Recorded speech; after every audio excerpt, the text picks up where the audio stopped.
Hey everyone, and welcome to AMC Movie Talk for movie fans. I'm Crystal Kennedy, and this is the show where we bring you the day's biggest movie news with insight into what it all means. Joining me, as always, is AMC Movie News Senior Editor John Campia. Hey everybody, welcome to our post-Oscar show. Congratulations to Ben Affleck and all the folks at Argo. Kudos to you, buddy. So, yeah, thanks, Crystal. We're not sharing this week, huh? No, nothing, no more sharing this week. We also have AMC Movie News Associate Editor Amy Rose Eisenbach. Hey guys, I know I was waiting for the share. I was really excited. Never know what's going to come out of that guy's mouth. I'll start sharing again tomorrow. Okay. Well, today we're going to get things started with this. The 2013 Oscar ceremony is now officially in the books. The big winner of the night was Argo, winning 3 Academy Awards, including the big one, Best Picture, Best Adapted Screenplay, and Best Editing. Life of Pi won the most Oscars with 4, including Best Director. Daniel Day-Lewis took home Best Lead Actor for his performance in Lincoln. Christoph Waltz won his second Best Supporting Actor award for Django Unchained. He won first in another Quentin Tarantino film, Inglourious Basterds. Jennifer Lawrence won Best Lead Actress for Silver Linings Playbook. Anne Hathaway won Best Supporting Actress for Les Miserables. And as I mentioned earlier, Argo won Best Adapted Screenplay. Quentin Tarantino won for Best Original Screenplay for his film Django Unchained. Brave won Best Animated Film. And once again, Argo won for Best Picture. So, John, what did you think of the winners? I have no complaints except for one. My only complaint out of the winners list was Brave. Look, everybody knows I worship Pixar. I say they're not just the best animation studio. I say they are the best filmmaking studio in the business today. They're amazing. I love what they do. But to me, Brave was their weakest film. It wasn't a bad film, but it's the weakest one they've made. No way it compares to Wreck-It Ralph. No way it compares to Wreck-It Ralph. So my one big complaint was that. I would have given the best lead actor to Hugh Jackman over Daniel Day-Lewis, but Daniel Day-Lewis was amazing, so I have no complaints about it. I would have given best lead actress to Jessica Chastain, but Jennifer Lawrence was very, very strong, so no complaints for me about her winning that particular award. Christoph Waltz, I was stunned that he won, because I walked out, I mentioned this on my Oscar show last night, I walked out of watching Django Unchained thinking, that movie was awesome, but it's a shame no one's going to talk about Christoph Waltz in this movie because they're just going to talk about Leo DiCaprio and Jamie Foxx, who are both great, but no one's going to talk about Christoph Waltz or Samuel L. Jackson. And then Christoph Waltz got nominated. I'm like, that's awesome. He'll never win, but thank goodness he at least got nominated. I almost jumped out of my chair last night when Christoph Waltz won. I was so excited for him. He was so good in that. Big thumbs up. So yeah, overall, and Argo winning, I would have given Best Picture to Les Mis, but I have no complaints about Argo winning. It's a masterful film. I loved it. So yeah, overall, other than the Best Animated Feature category, You were good. no complaints from me. What about you, Amy Rose? I thought it was a great show, and I was so happy that Ang Lee won Best Director. That was the biggest surprise of the night for me. And I mean, for those who have seen Life of Pi, it is a stunning cinematic achievement. It is beautiful and magical and a really special film. And for once, I think he adapted a novel better. Like, it was a better adaptation than the actual book itself. So I was really happy with that. Agreed. Wreck-It Ralph, come on. That was like not even one of the best animated films of the year. It was like one of the best films of the year. Yeah. So that was a shock to me. Argo, like, Warner Brothers could not have paid for a better promotional campaign. Like, once Affleck was snubbed, it just gained so much speed and momentum. Like, I saw that coming. But the rest was great. I agree. I would have liked to see Jessica Chastain take it. I think the depth that she brought to Zero Dark 30 was amazing, but that film lost steam so fast. So really Jennifer Lawrence was great. Silver Linings was great. Overall, I was really happy with what happened, and the only big surprise to me was Ang Lee, and I was so happy. He really deserves that award. The big turning point of the night for me, because look, Argo had all the momentum, but still all the odds makers were still saying that Lincoln was going to win Best Picture. And a part of that was that it was going to win Best Director and it was going to win Best Adapted Screenplay. The turning point of the night for me, and like Dennis, our production manager, was there with me, heard the shock in my voice. When Best Adapted Screenplay came up and it went to Argo, I was like, hold the phone. This changes everything. Suddenly, Spielberg is no longer a lock to win this Best Director thing. Suddenly, Lincoln is no longer a lock to win this. And then when it got to Best Director and Ang Lee won, it's like, Well, now it's either going to be Life of Pi or Argo. Lincoln is now out of the picture. I know. That was crazy. If you don't win screenplay and you don't win director, you just lost all your momentum. And so that was the big change of gear for me that night. And it was, I thought, just overall a wonderful night. I was so happy that Quentin Tarantino is finally, like, he always makes these films that, you know, the public isn't as big of a fan of. And he's done this, you know, revisionist take for a couple films now, Glorious. And I just love him. He's one of my favorite directors. And he's finally getting the love. And he brought Peace Out back. What's up? Totally. And Christoph Waltz is such an amazing actor. So I'm really glad that he got recognized again. Sorry, Tommy Lee, you were good, but Christoph took it. Yep. Well, one of my favorite parts of the show, Family Guy creator and director of the film Ted, Seth MacFarlane hosted the show last night to extremely mixed reviews. Some praised him as funny, sharp, and brought a much-needed edge to the show, while others slammed him, claiming he was sexist, racist, and hostile. Amy Rose, how would you rate Seth MacFarlane as the host of the Oscars last night? I don't understand how anyone could not think he did a great job. He really was just like so clever and charming, and his musical numbers were great. And I would put him as my number 2 to Billy Crystal. I still think Billy Crystal is the king, and he's just he's adorable and he's amazing, and he just puts so much love into these shows. And he's also an actor and a comedian, so he gets both sides of the coin. And a singer and dancer. Oh my God, he's everything. But I thought Seth was great, and honestly, he was rather tame. I mean, hello, Ricky Gervais. Like, that went off the other spectrum. I still really like Ricky Gervais, but I thought Seth was great, and he brought everything in, like Charlize Theron ballroom dancing. Like, I just thought it was great, and it was really funny, and his whole bit with, hello, like Star Trek, like, Shatner. You kidding me, Shatner? Like, I just thought he did a wonderful job, and I would really like to see him come back. You know what? It was really, really interesting. First of all, I thought MacFarlane was a great Oscar host. I thought he wasn't good. He was great. And what really jumped out to me within about 1 minute of the show starting was that Shatner came on screen and that audience was dead.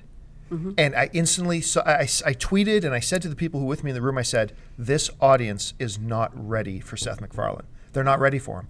So, because he came out and did that, and I'm sorry, but I Saw Your Boobs is going to be one of the greatest moments in Oscar history.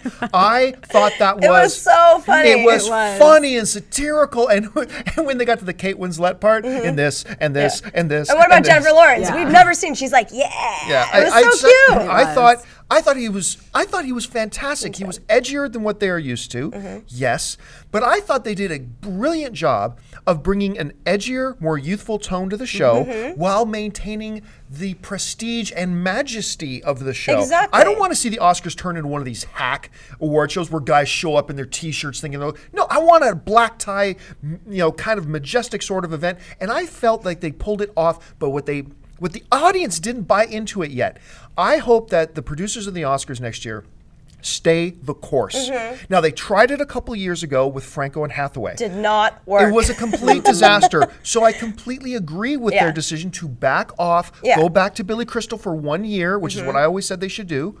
They got everything calmed down, and now they're trying again. But they got it right this time. Yeah. He killed it. Keep going, and I'm sorry. So I always mispronounce the young girl's name who starred in Beasts of the Southern Wild. Q Wallace. Yeah, Q Wallace is what I call her. So Q Wallace, you're just 16 years away from being too old for George Clooney. Come on. So brilliant. Good. That was hilarious. There's so many of those. And Ted comes on stage, it's like, come on, where's the secret after Oscar Hollywood orgy? And said, there is no orgy. Where is it? There is no orgy. Fine, it's at Jack Nicholson's. It was so brilliant. good. I mean, it was witty and sharp. And I'm reading these people like the New Yorker, that piece of trash, where this one writer on there saying, oh, it was completely hostile towards women. It's like, No, it wait a wasn't. minute. Hold the phone. The Onion was hostile. A comedian Brutal. friend of mine once said, you can either make fun of everything or you can't make fun of anything. Right. To me, when you can tease and joke and poke, to me that shows a level of comfort and acceptance, and that you're together, that you can poke fun at each other.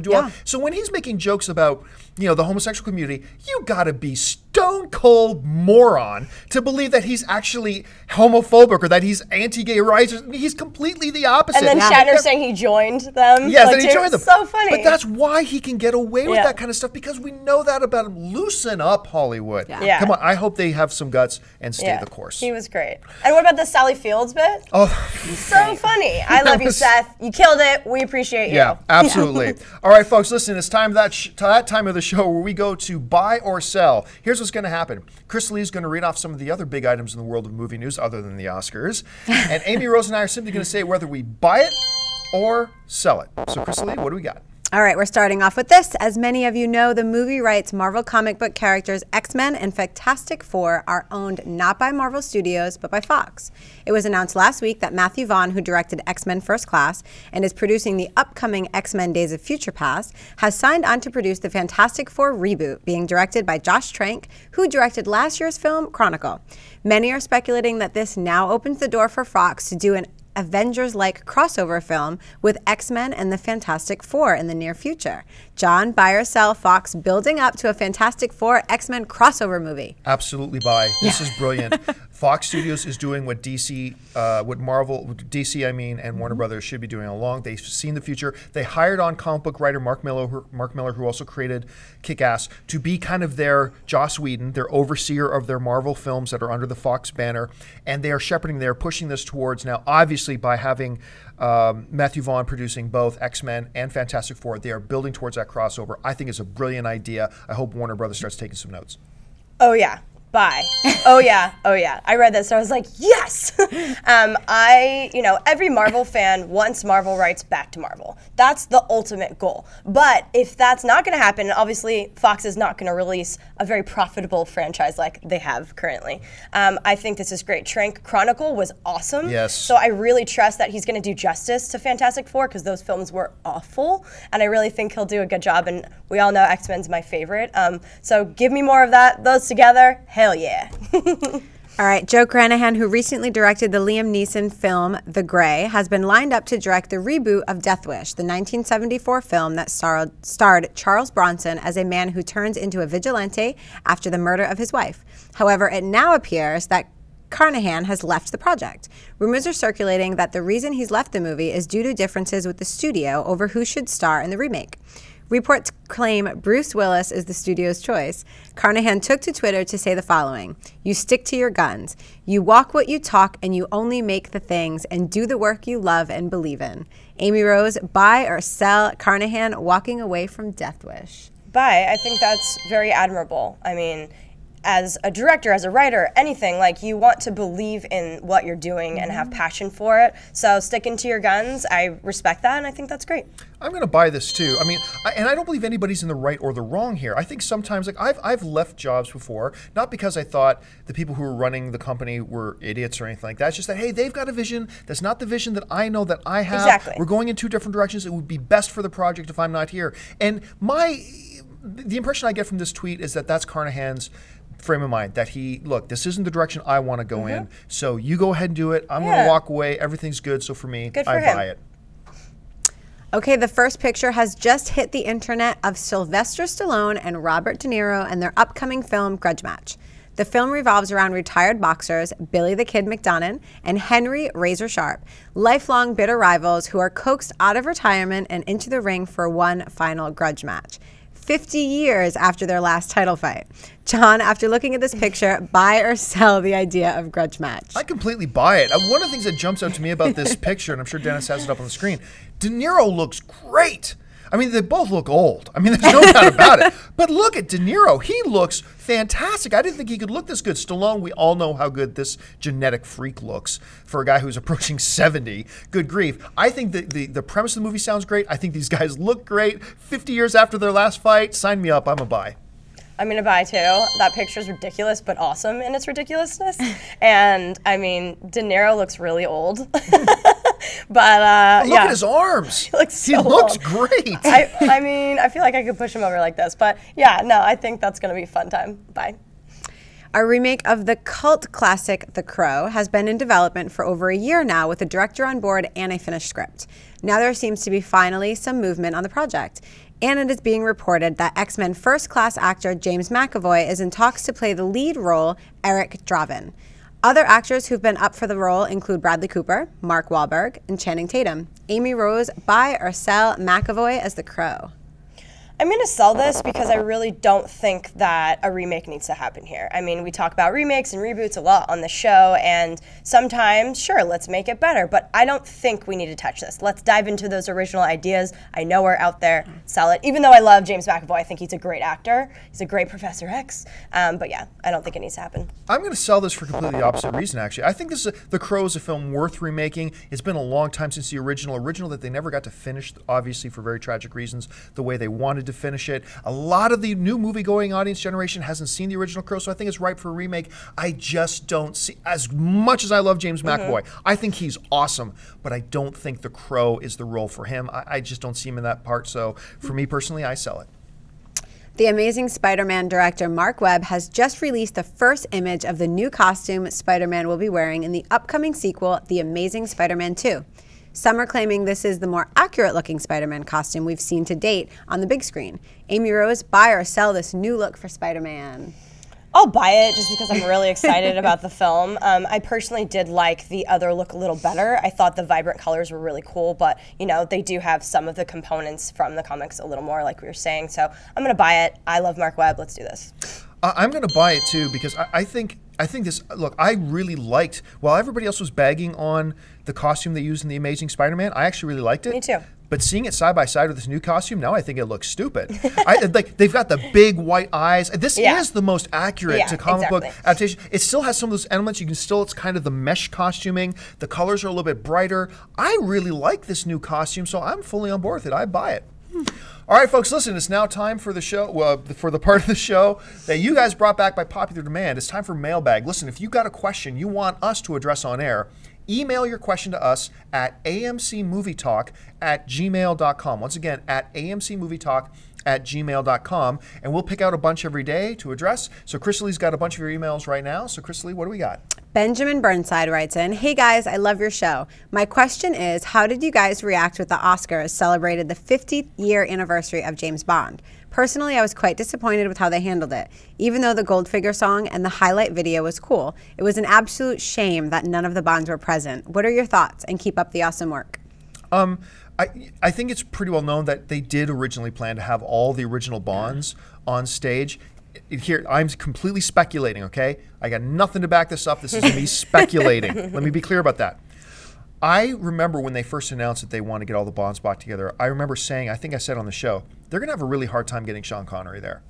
I don't think he wants to be in the limelight anymore. He's retired and he's disappeared. He's just gone.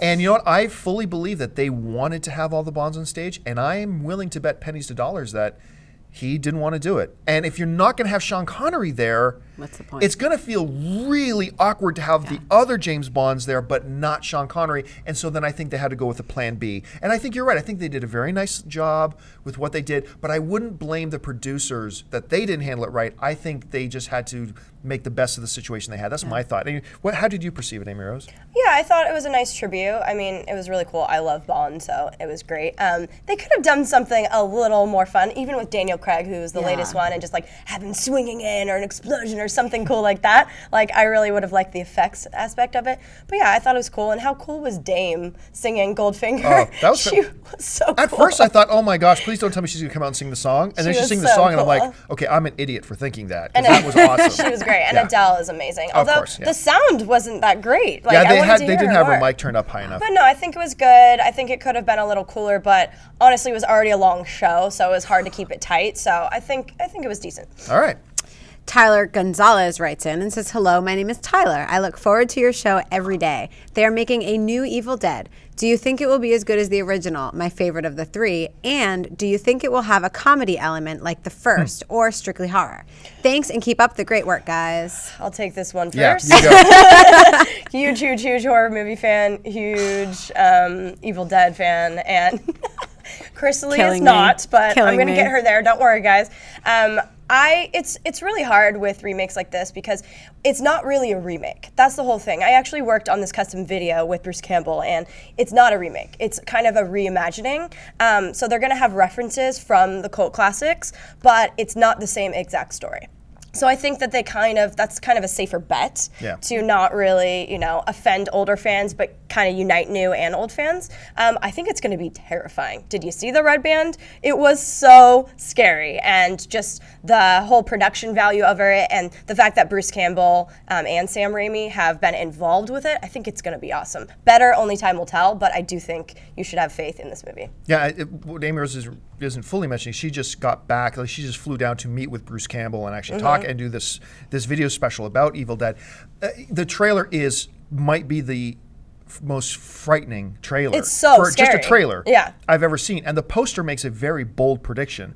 I believe, correct me if I got the wording wrong, the poster claims this is going to be the most terrifying film you will ever see.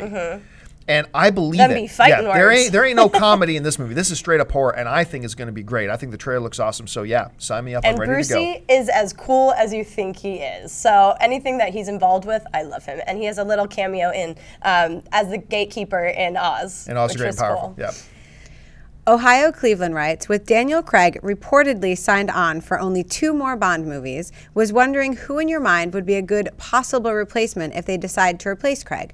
Personally, I'd like to see Michael Fassbender as the new Bond after Craig. Here's the thing about trying to pick a new Daniel Craig, a new James Bond, is that he's got 2 more films to go, which means we're 5 or 6 years away from them even talking about who they're going to cast next. Who knows who's going to be right for the role 6 years from now? Is Michael Fassbender a decent choice? Yeah, he's a decent choice.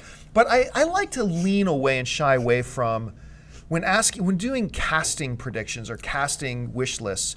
Just picking who's the biggest superstar right now, and just putting them in everything. Like, you ask anybody, who should direct this now? Christopher Nolan. It doesn't matter. It's like, who should direct, Paddington Bear? Christopher Nolan. Only Christopher Nolan can do it. Like, that's what so many film fans do. We jump to that, just who's the biggest name. So let's lean away from Michael Fassbender for a minute. Yeah.